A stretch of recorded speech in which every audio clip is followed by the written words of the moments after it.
الشيطان الرجيم بسم الله الرحمن الرحيم الحمد لله رب العالمين الرحمن الرحيم مالك يوم الدين زما معززو پرون دو درې خبرې مونږه کړې وې. یو خبره دا وه چې په قرآن مجید کې د خپل ځان نه خبرې کول دا ډېر لوی جرم دی. دویمه خبره د تعوذ او د تسمیه باره کې وه. دریمه خبره هغه د مکی سورتونو او مدنی سورتونو متعلق وه. اوس مکی سورتونه سودی او مدنی سورتونه سودی. نو مکی سورتونه ټوټل سورتونو تعداد 114 راغلی دی 114. په دې کې مکی سورتونه چې کوم د هجرت نه وړاندې نازل شوي دي د هغې تعداد 86 یعنی شپږ اتیا دی، او مدنی سورتونه چې د هجرت نه بعد نازل شوي دي د هغې تعداد 28 هغه مدنی سورتونه دي. نن بم دو درې خبرې ان شاء الله کو. یقینا دا خبرې د قرآن د زده کړې نه مخکې لازمي دي. دې ته اصول قرآن وایي یا هغه هدایات قرآن وایي. خو هر یو سیز چې یو سړی شروع کوي، که هغه سکول شروع کوي یا یو مدرسه شروع کوي، دنیوي کار وي، دکانداری وي، د هغې نه مخکې خامخا یو څو اصول وي. نو د قرآن دپاره هم یو څو اصول شته. دې باندې ځان له مستقل ډېر عجیبه کتابونه لیکلی شوي دي په جلدونو کې. نو موږ هغه د جلدونو خلاصه په دې 2-3 ورځو کې راغونډو. کیدای شي سبا انشاءالله صورت شروع کو. نن یو 2 خبرې هغه ستاسو خدمت کې عرض کول غواړم. یو د دې قرآن مجید د نزول متعلق، دا نازل شوی څنګه دی او د کم ځای نه نازل شوی دی او کم ترتیب سره دا نازل شوی دی. یو خبره هغه نزول قرآن ورته مونږ وایو. دویمه خبره جمع القرآن یعنی تدوین قرآن، دا را جمع شوی څنګه دی، ځکه دا خو په پیغمبر علیه الصلاة والسلام باندې 30 کاله کې نازل شوی دی. 30 کاله یو آیت، کله یو سورت، کله 2 آیاتونه مخکې وروسته نازل شوی دی. نو دا بیا دی صورت ته را چې زموږ مخې ته څنګه پروت دی، دی ترتیب ته دا څنګه راغلی دی. دا 2 خبرې به انشاءالله زه واضح کړم. اولنۍ خبره د قرآن مجید نزول متعلق، ترتیب نزول چې ورته موږ وایو. نو دې باره کې علامه زرقانی رحمه الله مناهل العرفان تفسیر ډیرو لوی مفسرونو لیکلي دي چې د قرآن مجید نزول دا 3 طریقو سره شوی دی. اول دا په لوح محفوظ کې وو. په سورة بروج کې راځي بل هو قرآن مجید فی لوح محفوظ. نو اول د دې نزول د الله د ذات نه لوح محفوظ ته راغلی دی. ګوري دا خبره به زی په زی بیا راشي چې دا قرآن مجید کلام الله، دا د الله خبرې دي. نو دا د الله خبرې دي، الله د ذات نه دا خبرې کما یلیق بشانه، د هغه د شان سره مطابق. زمونږ استادو په شان خبرې نه چې د خبرو دپاره ژبه ضروریه، دا د الله د ذات نه د هغه د شان سره مطابق راوتی دی. نو بیا لوح محفوظ کې لیکلی شوی دی. نو اولنی نزول د دې لوح محفوظ هلته راغلی دی. بیا دویم نزول د دې نزول د لوح محفوظ نه زمونږ دا اسمان چې زموږ دنیاوي اسمان ورته وایو، کم چې مونږ ته په سترګو ښکاري، دکه اسمان ته راغلی دی. دې ته دنیاوي اسمان یعنی هغه اسمان چې دنیا ته نږدې او ښکاري. دې ته په قرآن مجید کې سورة ليلة القدر، سورة القدر چې ورته ویل شي انا انزلناه في ليلة القدر یا شهر رمضان الذي انزل فيه القرآن نو دک په یو شپه کې بیا د لیلۃ القدر په شپه باندې د لوح محفوظ نه دی آسمانی دنیا ته دې ځای ته ټول قرآن په یو ځای ټول په ټوله دی اسمان ته راغلی دی. نو دا هغه دویم نزول د قرآن مجید شو. دریم نزول بیا د دې آسمانی دنیا نه د جبرائیل علیه السلام په واسطه باندې په نبی علیه السلام باندې وقتن فوقتن آیتن فآیتن سورتن او سورتن لږ لږ بنازلېدلو تر دې چې دا په 30 کاله کې شوی دی. نو 3 قسمه شو نزول. یو د الله د ذات نه لوح محفوظ ته راغلی دی، هغه بغیر د فرشتي نه وي یا د فرشتي په واسطه باندې د دې معلومات نه کیږي، خو د الله په حکم سره راغلی. دویم د لوح محفوظ نه آسمانی دنیا ته دک اسمان چې موږ ته کوم ښکاري اخرنی اسمان د بره طرف نه خو اخرنی راځي او زموږ د طرفه اولنی اسمان ورته موږ وایو، نو دې ته راغلی دی. دویم بیا د دک اسمان نه دنیا ته په نبی علیه السلام باندې چې نازلېدلو نو دا د حضرت جبرائیل علیه السلام په واسطه باندې راغلی دی. جبرائیل علیه السلام به تلاوت کوله. تاسو ته واقعه د پیلنې سورت سوره اقرأ بسم ربک الذی دک سورت پیلا نازل شوی دی. نو دا د جبرائیل علیه السلام په واسطه باندې دی. نو دا درې نزول د قرآن شوی دی. اوس دویمه خبره د قرآن مجید دا جمع دا کم شکل کې چې مونږ ته اوس موجود دی، اول سپاره، دویمه سپاره، اول سورة الفاتحه، دویم سورة البقره، دا کم دې شکل تکل راغلی دی او د دې ضرورت سو. ګوري اول په دې خبره ځان پوي کوي چې د نبی رسول الله والسلام په زمانه کې دا قرآن مجید د کرنګي را جمع کړل شوی نو، دا څنګه چې زمونږ استاد مخې ته 10 سپاره پروت دی. دغه وجه وا یو صحابي سره به یو سورت او 2 سورت ور سره، بل صحابي سره به یو سپاره نیمه، بل سره به یو پاو، مختلف حصے د قرآن مجیدونو هر یو صحابي ځان سره محفوظ کړی وي. نو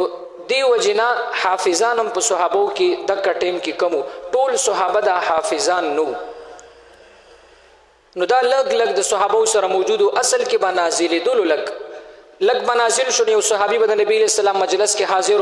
هغه ته پته ولګی چې نوې قرآن راغلی، هغه به هغه زده کړه. بل صحابي به چرته پټو کې لګیا او زمینداری به کوله، یا به په تجارت باندې تلو، بل ملک ته به تلو، کال 2 کاله پس پراله، نو هغه ته به خامخا وروسته پته لګی چې د کرنګي آیتونه، نو هغه ته به آیتونه وروسته ملاوېدل. خو به هر حال نه هغه ټیم کې کاغذو نه داسې پاڼې وي چې دا محفوظ شوی وي. هغه ټیم کې دا د په اډوکو باندې لیکل شوی او په سرمنو باندې لیکل شوی او د کجورو هغه اوږدې پاڼې وي غټې، په هغې لیکل شوی. خو چې چا سره په کم شکلو د لیکلو دپاره سو په اکه ترتیب سره دا هلته موجودو. خو د ټولو نه اولنی حافظ پیغمبر علیه السلام د قرآن مجیدو. بیا په دین وروسته بعضې صحابه. نو دغه ټیم کې د قرآن مجید دی د نبی علیه السلام زمانه کې داسې تر ضرورت نه و لکه څنګه چې موږ ته ضرورت دی چې اوله سپاره کومه ده، دویمه سپاره. ولې پیغمبر علیه السلام تر ټولو یادو، صحابي ته به چې کوم آیت ضرورت و پیغمبر علیه السلام نه به یې واورېدلو، لا بړې هغه به یې زده کړو او په هغې باندې به یې عمل کولو. صحابو کوشش هم دک کوو د قرآن مجید د زده کړې نه زیات زور هغې په عمل باندې به کوو. هغه د حضرت عمر فاروق رضی الله عنه خبره مشهوره ده، وای حضرت عمر فاروق رضی الله عنه صرف د سورة البقره 280 آیاتونه دي، 286 آیات دي، تقریبا 2.5 سپاره ده. دا په 12 کاله کې زده کړې وه. نو 12 کاله کې دا څنګه، حالانکه یو حافظ چې راپاسي ټول قرآن په کال 2-3 کې زده کوي او هغه په 12 کالو کې صرف سورة البقره، نو هغه صرف الفاظ نو، صرف آیاتونه نو، معنی مو، ترجمه مو، تفسیر مو او عمل به مو. مونږ او تاسو خپل ژوند ته سوچ کو نو شپېته کاله عمر شو د بازي سپینګرو، 80 کاله 90 کاله، نو په دې 80 او په دې 500 کالو کې چا په قرآن باندې به پورا عمل نه کړي. نو دا ډېر ټیم اخلي. نو د نبی رسول الله والسلام زمانه کې ضرورت نو. یو وجه د آیات ساتي ګوري پیغمبر علیه السلام تر څو پورې چې ژوند دیو، نو صحابه دا قرآن مجید ځکه داسې نه لیکل، دا احتمال پکې و چې کېدی شي الله د آیت کوم راغلی دا ختم کی، بل آیت نازل شي، نسخه ورته مونږ وایو نسخه. نو د نسخ احتمال اوس که یو قرآن صحابه یو صحابي قرآن لیکلی وي او ځان سره محفوظ کړی و چرته تللی وي او بیا هغه قرآن کې چرته مثال تغییر او تبدیل د الله د طرفه راغلی وي، نو بیا به وروسته هغه صحابي چرته کې د نسخ احتمال نو یو صحابي دا جرأت نشو کولای چې هغه دا راغونډ کړی وي خو بهر الله چې مختلف پاڼې دا صحابو سره موجودو بیا پمدې حالت کې پیغمبر علیه الصلاۃ والسلام د دنیا نه تشریف یوړو نو بیا د حضرت ابوبکر صدیق رضی الله عنه د هغه دور خلافت حکومت راغله ابوبکر صدیق رضی الله عنه د ابوبکر صدیق رضی الله عنه ګور خپل نوم عبد الله دی ها مونږ خو وایو چې مسلمانانو اول خلیفہ څوک دی ابوبکر صدیق ابوبکر دای کنیت ته خپل نوم عبد الله ابن ابو قحافه دای دی عبد الله خپل نوم نو کچا ته وی چې حضرت د نبی له سلام نه پس چې کوم د حضرت عبد الله سیب خلافت راغله نو کې دې چې جګړه اندر سره کی مسلمان الک ابوبکر صدیق سی وو نه خو یو شی دی نو خپل نوم حضرت عبد الله ما دا کلاس شروع کړم دی وجنو مال چې تاسو پوي شي زموږ اراده دا و چې تاسو کلاس واخلو چې مثال مونږ ځان پوي کو صحابي ستوي او د صحابي اصل نوم د نبی له سلام د دنیا ته مقصد د قرآن مقصد پدې ځان پوي کو نو خیر دا کلاس بلک بدل وی داسې عجایبات په بکیو خدا زده کوي نو د ابوبکر صدیق خپل نوم حضرت عبد الله رضی الله عنه نو د خلاف حکومت چراغ له نو د کټیم کې مسلمه کذاب د دروغ نبوت داوی کړي وا په یمن کې موجوده چې کوم یمن دی پدې کې یو خارو یمامه د کزي کې نبی رسول الله والسلام ژوند دی چې دی مردار داوا کړي وا خو بیا د صحابه د سره جنگونه روان شو ابوبکر صدیق رضی الله عنه د مسلمانانو ډیر لوی لخر تیار کړ تابعین هم پکيو اکا خلق هم پکيو چې نبی رسول الله نو لیدله اکا خلق هم د ابوبکر صدیق سره زمانہ کې نو دا یو لوی لشکره ولګل د دې بدبخت خلاف jihad د پاره نو په اغي کې چې کوم د 1200 مسلمانان یعنی صحابه سپکه صحابه او سپکه چې کوم د تابعین نو 1200 صحابه پکې شهیدان شوی دي ګوري دا د ختم نبوت د پاره قربان شي ځکه مسلمه کذاب یا اسود عنسی د ختم د نبوت داوا کړي وا د هغه د پاره چې کوم جنگ شوه دي نو 1200 صحابه پکې شهیدان شوی دي او په دې 1200 صحابه کې 900 صحابه دا ګوره د قران حافظانو نو چې دومره صحابه شهیدان شو بیا پکې 900 حافظان شهیدان شي یو حافظ چې شهید شي خدای خبر زموږ سهالي نو 900 صحابه په ټیم کې حافظان هم کوم نو چې کله دا لخر واپس را لې ابوبکر صدیق سے بم ډیر خفو خو حضرت عمر فاروق رضی الله عنه ډیر زیات خفو او هغه یو خبره ته سوچ شو هغه چې د صحابه تعداد معلوم کړو چې په دې کې 900 حافظان شهیدان شوی دي نو فورا ابوبکر صدیق سے پس راغله عمر فاروق رضی الله عنه ورته وی اے خلیفہ دا سی خبره ده چې کته جنگ ته سوچ کې یو جنگ شوی دی شهیدان پکې شوی دا یو طرف ته خو ګوري حافظان پکې څومره شهیدان شوی دي 900 حافظان د قران نو ویل او کنه نو دا سی کار دی اسینه چې مثال لور حافظان کم پاتې دا حافظان هم شهیدان شي نو دا قران مجید چې کم ترتیب کې ټول قران مجید زموږ د مخ نه ختم شي بیا خو پیغمبر هم نشتا بیا بل وحی په پچا راځي نو بل قران خو الله بیا به څنګه نازلې نو دی وجنه دا مو تعالی په کار دي چې دا قران مجید را جمع کو نو ابوبکر صدیق رضی الله عنه او یری دا ورته وی هغه کار چې پیغمبر علی السلام په خپل ژوند کې نه دی کړ هغه داسې نه دی را جمع کړي نو زی څنګه وکما نو هغه ورسته شو دې خبره نه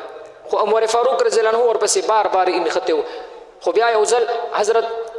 ابوبکر صدیق رضی الله عنه فرمای بس یو ځل چې سحر را پاسې د لمنو زما سینه کولاو او خوشاله ومه نو ما ته پته ولګی چې زما زړه او سینه الله په دې خبره باندې کولاو کړل د عمر فاروق رضی الله عنه په خبره باندې نو بیا ابوبکر صدیق رضی الله عنه سو وخت پس عمر فاروق رضی الله عنه راو غوښته ورته وی ستا خبر زما زړه ومنله او زما په زړه الله کولاو کړه زدا را جمع کول غواړم نو دا به څنګه راجم کوم نو ورته ویلی وی زید ابن ثابت رضی الله عنه دا د پیغمبر علیه الصلاۃ والسلام سره هر وخت په سفر کې او په حضر کې او دا کاتب وحی به څنګه نازل شولا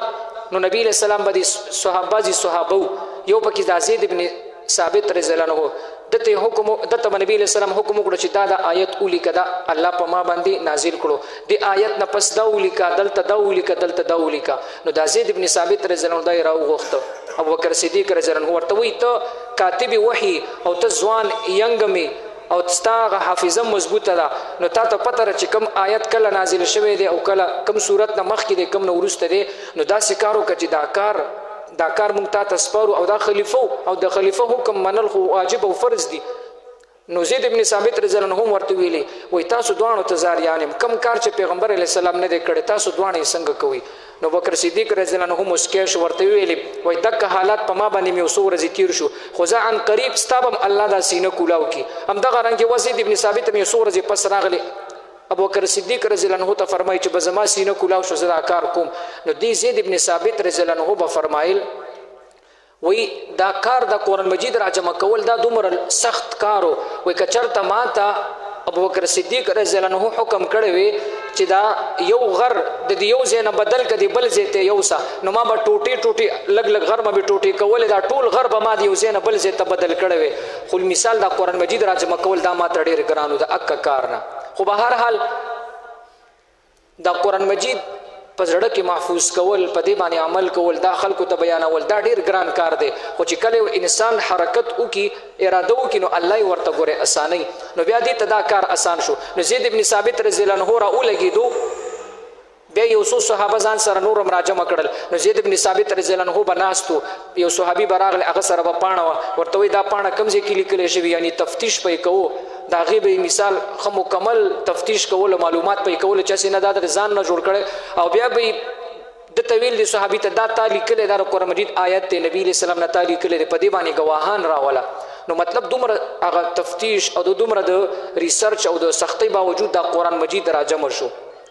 بیا پکې یو څو آیتونه نو بهر حال هغه وګد کیسه ده نو زید ابن ثابت رضی الله عنه دکا مجموعه راجمع کړل او ابوبکر صدیق رضی الله عنه ته حواله کړ جو دا مې د ټول قرآن مجید راجمع کړل نو بیا ابوبکر صدیق رضی الله عنه خو ګوري دکا ټیم کې دا قرآن مجید کې داسې آیتونه هغه راجمع کړي چې هغه ختم شيو داسې آیتونه زی په زی براشي د نسخ باره کې براشي چې څه آیتونه د قرآن کې ډیر آیتونه هغه بیا نسخ کړي الله تعالی منسوخ کړي دي نبی علیہ الصلوۃ والسلام ته ویلي چې اوس د دې ضرورت نشته لکه یو مثال به تاسو لدرکم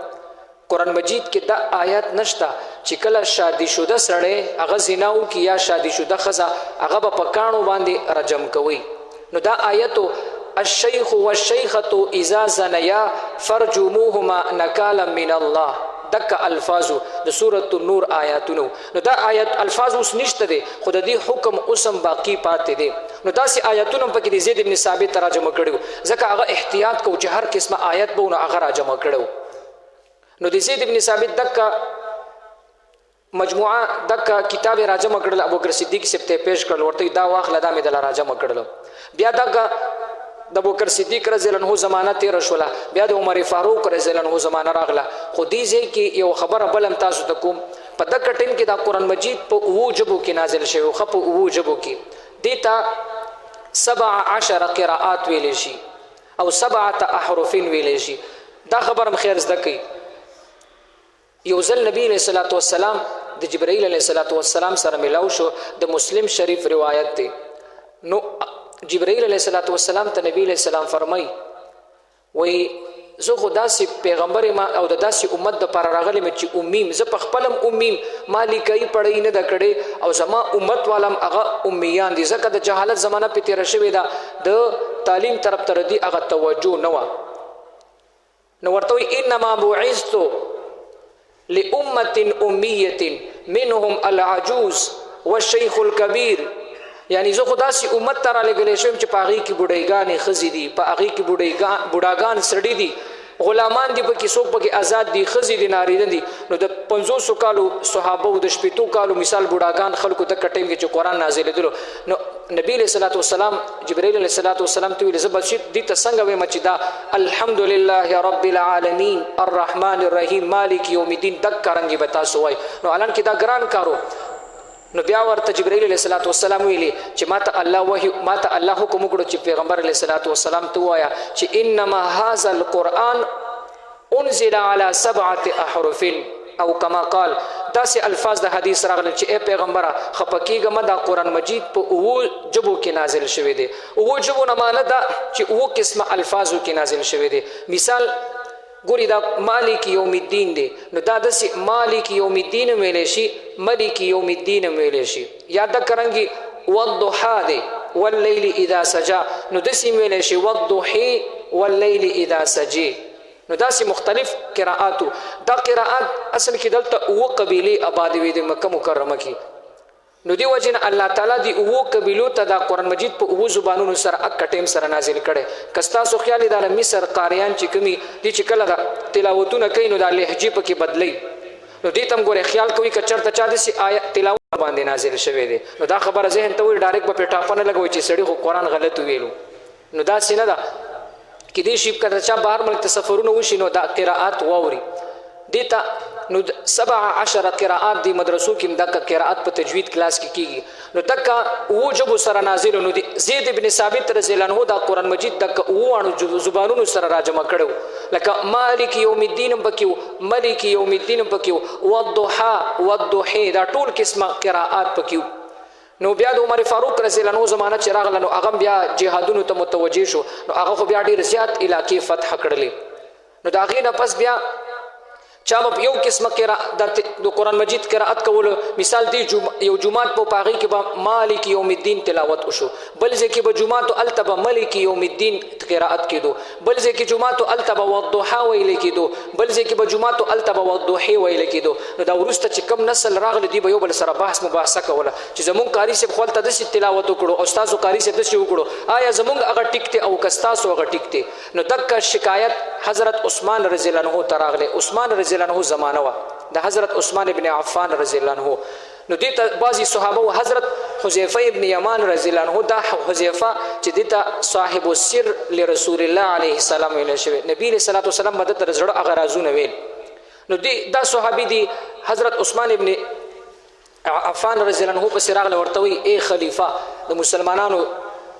داسې حالت چې په هر ځای کې دا شور شغب جوړ شوی دی مناظرې شروع شوي دي څوک وایي دا قرات دی نو داسې کار دی چې دا قرآن مجید دا د اوو قراتونو نه یو قرات ته رابدل کا او دا جوړ کا. نو هغه هم اکه خبره وکړه چې کم حضرت ابوبکر صدیق رضی الله عنه کړی و زه به څنګه دا یو ځای کوم چې په نبی علیه السلام په اوو قراتو سره نازل شوی دی زه څنګه مثال یو قرات ته غونډ کما. نو هغه ورته ویل چې نه دا خو اووه قراتونه به وي خو چلیږي به یو ځکه د خلکو اختلافات پکې جوړیږي. نو بیا نور لولي صحابه او کمیټي کې ناستله شورا کې ناستله هغه ورته چې بالکل دا ښه کار دی د سیمنګ نه کو چې مثال په یو قرائت سره دا قرآن مجید راجم کو او غشپک قرائت چې کوم هغه ته مونږ غلط وایو نه ابم ټیکوي خو په دې یو قرائت دا یو بچاپ کو او دا یو به هر جمعه ته ولېګو هر علاقې ته به ولېګو بس د دکا قرآن مجید نه تلاوت کیږي او منځونه به کیږي نو خلکو کې به مثال اختلافات بیا نه پیدا کیږي. د حذیفه رضی الله عنه ورته ویلو ګوره که چېرته دا کار مونږ ونه کړو نو ګوره زموږ په امت کې به داسې اختلاف پیدا شي لکه په یهود او په نصاراو کې په خپلو کتابونو کې پیدا شو. هر یو سړي خپل تورات یهودي خپل تورات لیکلی و چا به یو علاقې والا به یو تورات و بل علاقې والا به بل تورات و نو هسې نه د قرآن نه دا شی جوړ نشي. نو حضرت عثمان رضی الله عنه دا خبره زړه واخیستله نو بیا هغه یو قرآن ولیکله اکه قرآن یې ولیکله دا موجوده چې کوم زموږ مخې ته پروت دی. نو اوله سپاره دویمه سپاره اول سورت دویم سورت نو دغه ترتیب سره حضرت عثمان رضی الله عنه راجمع کړل صحابه مخې ته وړاندې کړل نو ټولو په دسخط وکړو چې بالکل دا ټیک دی او دا قرائت دا د قریشو قرائت دی دا چې کوم زموږ مخې ته موجود دی د مکې مکرمه والو د قریشو او آسان قرائت هم دکو. نو دا قرائت ټول صحابه خوښ کړل. نو حضرت عثمان رضی الله عنه په دې باندې بس دسخط وکړل او دا یې چاپ کړل او ملکونو ته ولېږل مسلمانانو سره دا هر یو مسلمانانو ته دک حواله کړل ورته ویل چې دک قرآن مجید دا په جمعات کې دا چلیږي تفسیر او تلاوت او ختمونه د قرآن د تراو ختمونه د دک قرآن مجید د اکه ویل کیږي. نو بیا دک قرآن مجید چلیدو چې دا زموږ مخې ته کم دی دا دغه ترتیب سره راغلی دی. نو یو د دوه ځله قرآن مجید جمع شوی د تاسو ته مویل خلاصه ده یو د حضرت ابوبکر صدیق رضی الله عنه زمانه کې هغه نسخه پرته وه هغه سره بیا عمر فاروق رضی الله عنه سره پرته وه بیا د حضرت عمر فاروق رضی الله عنه د لور سره حضرت حفصه رضی الله عنه چې دا د نبی علیه الصلاة والسلام بیبي وه هغه سره پرته وه. نو بیا حضرت عثمان رضی الله عنه چې کله دا قرآن مجید لیکله نو هغه مخکې نسخه د ځان سره ایښې وه د ابوبکر صدیق رضی الله عنه والا نو هغه به یې کتل او د هغې سره یې دا ولیکله خو هغه شپږ قرائات هغه ترې ووتل او د په یو قرائت سره دغه قرآن مجید ولیکلی شو او زموږ او ستاسو مخې ته راغلی دی. اوس زموږ او ستاسو ذمهواري څه ده څنګه چې د صحابو خپله ذمهواري ادا کړې ده لیکلی دی محفوظ کړی دی دې دپاره یې وینه ورکړې ده خولۍ د بدن نه ویستې ده مال حال هر څه لګولی دی ټول قیمتي عمر مثال د دې نه قربان کړی دی. نو ما او تا به هم دکه نسخه د دې حفاظت به کوو د یو حرف به حفاظت کوو د یو صورت به حفاظت کوو دا به خپله هم زده کوو مثال په بچو باندې مې زده کوو او نور آینده چې کوم نسل راځي هغې ته به هم دا وړاندې ښه په صحیح ترتیب سره پرېږدو نو زمونږ مال حال هر څه به انشاءالله د قرآن نه قربان وي دا دوه خبرې مې تاسو ته وکړلې یو د نزول متعلق او یو چې کوم دی د جمع متعلق اخرنۍ خبره دا کوو چې دا قرآن مجید باندې ګورې زبر زیر نو دا دواړه نسخې چې کومې وي د ابوبکر صدیق رضی الله عنه زمانه کې او د عثمان رضی الله عنه زمانه کې دا نسخې چې کومې جوړې شولې دا قرآن مجید په دې باندې دا زبر زیر پیش شد دا حرکات پې نو دا په حجاج ابن یوسف ډېر لوی د مسلمانانو بادشاه تیر شوی ډېر لوی ظالم هم تیر شوی دی هغې باندې به انشاءالله بیا چېرته خبره کوو نو اکه راولګېده هغه پې بیا دا زبر زیر هغه دا نقطې یا دا زبر زیر فتحې دا پې هغه بیا ولګول نو د هغې نه پس دکه چاپ زموږ مخې ته ستاسو مخې ته راغلی نو ما درته ویلې زموږ به دا ذمهواري چې انشاءالله په خپله به یې زده کوو عمل به هم پې کوو او آینده نسل چې کوم دی هغې ته به هم دکه پیغام موږ پرېږدو درود شریف وایي اللهم صل علی سیدنا محمد